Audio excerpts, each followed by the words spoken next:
Hello everyone. आज हम class 10th का चैप्टर है क्वाड्रेटिक इक्वेशन। उस क्वाड्रेटिक इक्वेशन में रूट्स को क्विकली निकालने की एक शॉर्ट ट्रिक सीखेंगे। देखिए 10th क्लास में बच्चों को काफ़ी प्रॉब्लम आती है, इतनी सारी लेंदी उनको पेपर कम शॉर्ट टाइम में करना होता है। तो किस तरह से हम बहुत शॉर्ट स्पैन में वो छोटे कम टाइम में अपने क्वाड्रेटिक इक्वेशन के रूट्स निकाल लें। तो शुरू करते हैं। चलिए कुछ एग्जाम्पल मैंने लिख लिए हैं। देखिए इन एग्जाम्पल्स में आप देखेंगे कि यहाँ पर मेरे पास फर्स्ट इक्वेशन है।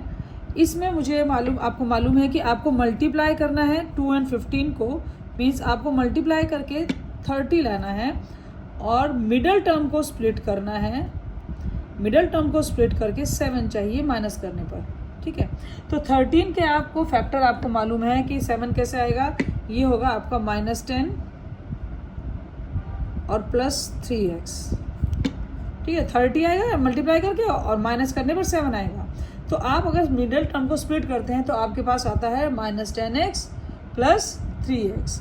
अब इसके लिए आप देखिए कि अगर मैं ये करने के बाद इनके साइन उल्टे कर दीजिए। एक हुआ 10 और -3। इसके बाद पहला स्टेप आपने लिखा जो आप स्प्लिटिंग द मिडल टर्म करते हैं, और उसके बाद आपने लिख लिया कि भाई इनके फैक्टर के साइन चेंज करके आएगा 10 और -3। अब जो x² का कोफिशिएंट है उसको डिनोमिनेटर में लिखेंगे and these are the roots. आप इन्हें सिंप्लीफाई करना चाहते हैं तो कर लीजिए। जैसे कि ये सिंप्लीफाई करके आया 5, तो इसके रूट्स होंगे 5 - 3/2,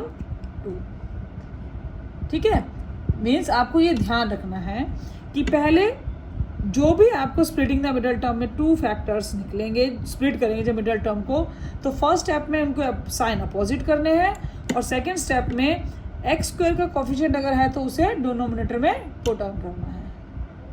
चलिए दूसरा एग्जांपल करते हैं। इसमें हमें मालूम है कि मल्टीप्लाई करके चाहिए 30, 17 मिडल टर्म को स्प्लिट करना है 2 पार्ट्स में कि मल्टीप्लाई करके तो 30 आ जाए और प्लस करके 17 आए। सो इसके फैक्टर होंगे 15x एंड 2x, दोनों पॉजिटिव। साइन चेंज करेंगे तो एक होगा -15 और एक होगा -2। First step done.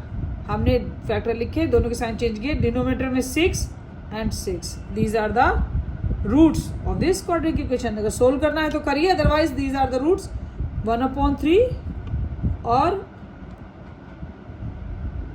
5/2। These are the 2 roots. क्या रूट्स निकले? -5/2 एंड -1/3। चलिए थर्ड भी देखते हैं। 25a² - 35a² and 12।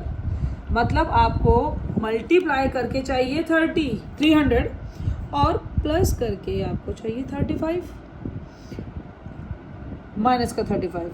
तो आपके फैक्टर हो जाएंगे -20a एंड -15a। जब आपको ऐड करेंगे तो आपके पास आ जाएगा -35a, मल्टीप्लाई करेंगे तो आएगा +300। First step done. नेक्स्ट आपका आएगा साइन चेंज। एक 20 हुआ और एक 15 हुआ। डिनोमिनेटर में रखेंगे कोफिशिएंट ऑफ a² 4/5 एंड 3/5। तो एक फैक्टर आपका आया 4/5 एंड 3/5, ठीक है। अब ऐसा नहीं है कि हम केवल ये ट्रिक हमारी अप्लाई होगी वो उनमें जो हमारे सिंपल क्वाड्रेटिक इक्वेशन है, रूट वाली इक्वेशन नहीं है। देखिए हम इसमें भी बड़े इजीली इसको अप्लाई कर सकते हैं। यहाँ पर आपको मल्टीप्लाई करके चाहिए, फर्स्ट और लास्ट टर्म को मल्टीप्लाई करके चाहिए 58 और माइनस करने पर आने चाहिए 10, ठीक है। तो आपके 2 फैक्टर निकलेंगे, एक निकलेगा 14x और एक +4x। देखिए मल्टीप्लाई करेंगे तो भी आएगा। अब इसके लिए इसका अगेन 14, एक फैक्टर 14 हुआ और एक -4, साइन चेंज किया। डिनोमिनेटर में 7√2 and 4√2। So these are your factors, root, sorry, ठीक है। अब इन सब क्वेश्चंस में हमारे पास x² के पास कोफिशिएंट था, तो आपको ये पता चल गया होगा कि हमें लास्ट स्टेप में ये करना है कि x² का कोफिशिएंट हमें डिनोमीटर में पुट ऑन करना है। मगर यहाँ पर हमारे पास इस एग्जाम्पल में कोई भी एक्स स्क्वायर का कोफिशिएंट नहीं है। हम इसे सिंपली करेंगे, मल्टीप्लाई करके 18 चाहिए तो हमारे सीधा ही फैक्टर होंगे 6 एंड 3x, 6 + 3 9 और मल्टीप्लाई करके 18, तो -6 और -3 इसके रूट्स हुए, दैट्स इट, क्योंकि इसका कोफिशिएंट है ओनली 1 को पुट ऑन करने की जरूरत नहीं है। तो आई होप आपको ये बात अच्छे से क्वेश्चन आ गया होगा। Thank you.